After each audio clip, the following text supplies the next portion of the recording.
Every Christmas there is a carol concert on the island of Sodor. The town band plays and lots of people come to sing carols round the Christmas tree. Afterwards there is always a special treat for the children, and this year the Fat Controller wants the party to be an extra special celebration. Henry, Gordon and Thomas were waiting at the station for the Fat Controller to give them their final orders. "You all have jobs to do," said the Fat Controller. "Henry," he said importantly, "you are in charge of the cards, letters and parcels. Gordon, you will bring the mayor." The Fat Controller paused impressively. "And Thomas, you will have the most important job. I want you to fetch the Christmas tree. Duck will look after Annie and Clarabelle until you get back." Thomas beamed with pride. "Yes, sir," he said. "Will we be able to sing the carols too?"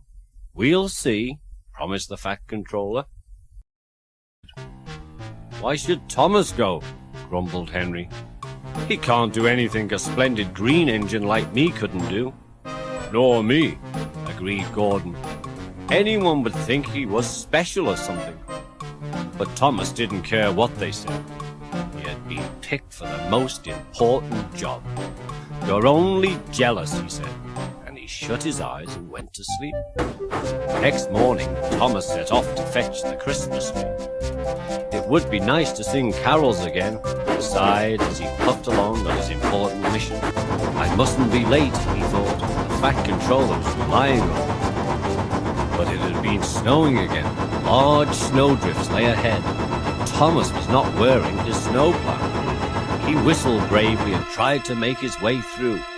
He ran into a snowdrift and tried to turn his wheels, but it was no good. He was stuck. Suddenly the wind blew the snow all over him. "Help!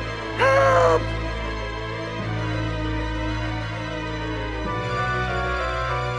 Thomas was snowed under. Back at the station, it had been snowing too. The workmen rushed off to fetch their shovels to clear a path for the visitors. The other engines waited for Thomas to come back.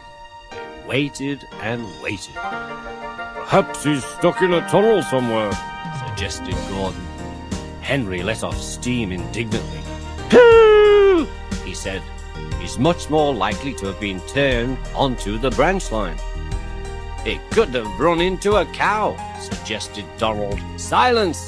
said the Fat Controller. "We know that Thomas collected the tree safely. Now the snow has brought down the telephone wires. We must assume that Thomas is stranded somewhere near Edward Station." The engines all felt sorry for poor Thomas. "We're not going to leave him there, sir, are we?" asked Douglas. "Certainly not," said the Fat Controller. "I will need 2 volunteers to go and find Thomas." All the engines hooted at once. They all wanted to help to rescue Thomas.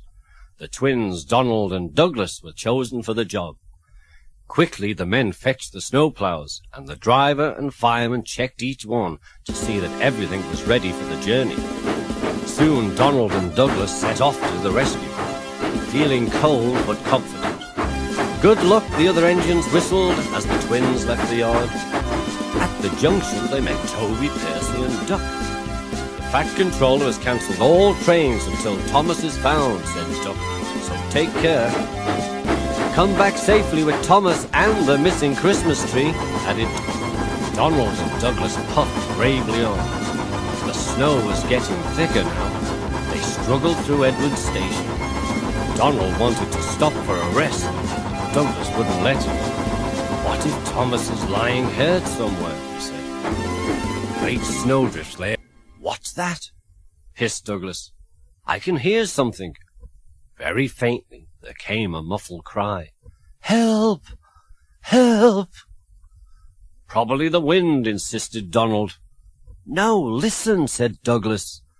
"Help! Over here!" "Och, it's Thomas!" they cried together. "Come on," said Douglas. "Let's get him out. He must be frozen to his frames in there." The men began to dig the snow away. Thomas's driver and fireman, who had taken shelter in a nearby cottage, came out to help too.